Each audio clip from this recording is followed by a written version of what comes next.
I'm not so sure we will see the back and forth like we will see between Kyrie Irving and Boston fans as this series continues. And if it continues 6 or 7 games and you have a deciding game back in Boston, buckle up. Well, I like what Nick Nurse said. This was before Joel Embiid's version of the conversation.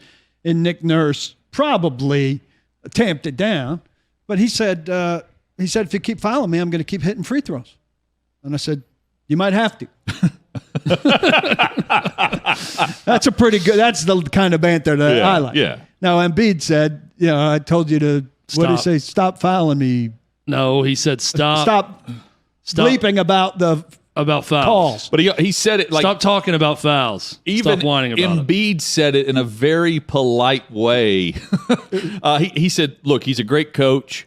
He said, obviously, what he's been able to accomplish, I've always been a big fan, but I told him respectfully, shut up. Bleeping about the fouls. Yeah, which is fine. And their strategy was clearly to foul him a ton.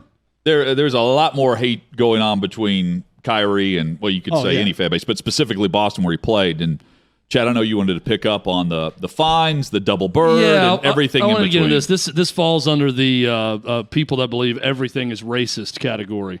This is a tweet from Ashley Nicole Moss, who covers the NBA, who tweeted out, Eli Manning flipped the double bird on ESPN and it became a meme. And Kyrie does it, and it's now a think piece. Come on, man. And, of course, all the immediate responses, you already know why. You know why that's the case. If you can't tell the difference between Eli Manning telling a story about a kid in Philly flipping him the double bird and showing the double bird while he tells the story, right, and Kyrie Irving giving the double bird to an entire crowd, I really can't help you.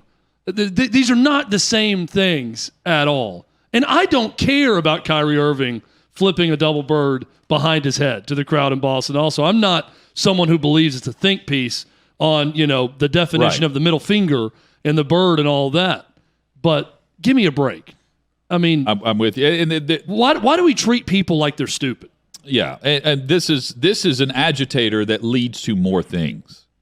Like what's again? I keep bringing it up, but what's next in the line of these matchups between Kyrie and Boston, which, by the way, was a classic game. We've talked less about the game and more about the antics involved because that's the hype and that's the drama behind why you would even tune into this series now. Well, here's going to be the bad recipe, the recipe for disaster in this series. You get a game in Boston where there's a frustrating series of fouls, no calls, scuffles. Yep.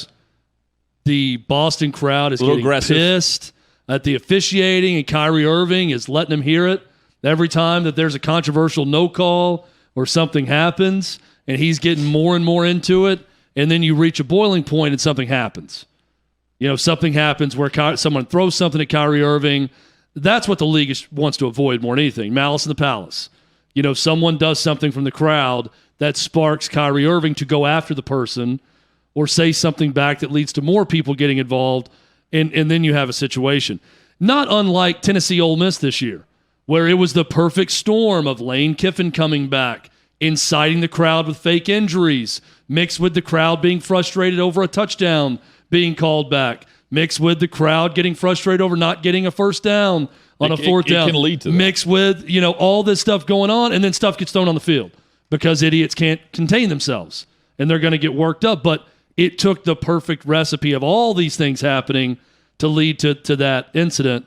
That's what you want to avoid if you're the league. Where we are right now, to me, it's just fun. It's fun to watch Kyrie Irving talk trash with the opposing crowd. As long as nothing's thrown at him, there's no physical altercation with a fan or anything else. Something's going to happen. But it happens, it's fun for me to watch. It happens here in this setting. It's more likely to turn into something bigger. We talked about this yesterday. Yeah. You don't have to go over a wall to get to somebody. Drunk fans are closer to these guys to take better aim when they throw something. It's more combustible. It's also Boston. Yes, that too. I mean, we're not talking about Oklahoma City here, who had a great atmosphere when they were relevant in the playoffs, but this is a different type of crowd when it comes to pro sports. So that's something to keep in mind. I don't know what the Brooklyn crowd is going to be like, when this series shifts to Brooklyn. Well, he won't. I know what the Knicks crowd would probably be like. I don't really know what the Brooklyn crowd would be like. Well, he Brooklyn won't. crowd's hip. He won't be.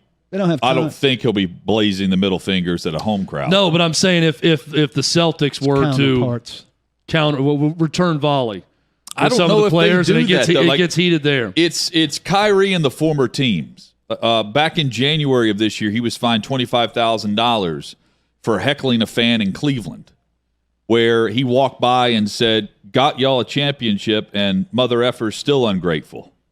And they fined him $25,000. He doesn't care. I mean, he was fined $817,000 for health violations, health safety protocol violations last year. He doesn't care about these fines as long as he feels like he's in the right because of what these guys are shouting at him while he's playing on the floor or sitting on the bench or walking to a locker room. It's making $33 million. I was curious about the context of the fines. Yeah, I mean, any of those NBA dudes, I mean, $50,000 it's just not the same. Isn't that crazy though? Yeah. $50,000 is just nothing. Yeah, You sneeze at $50,000.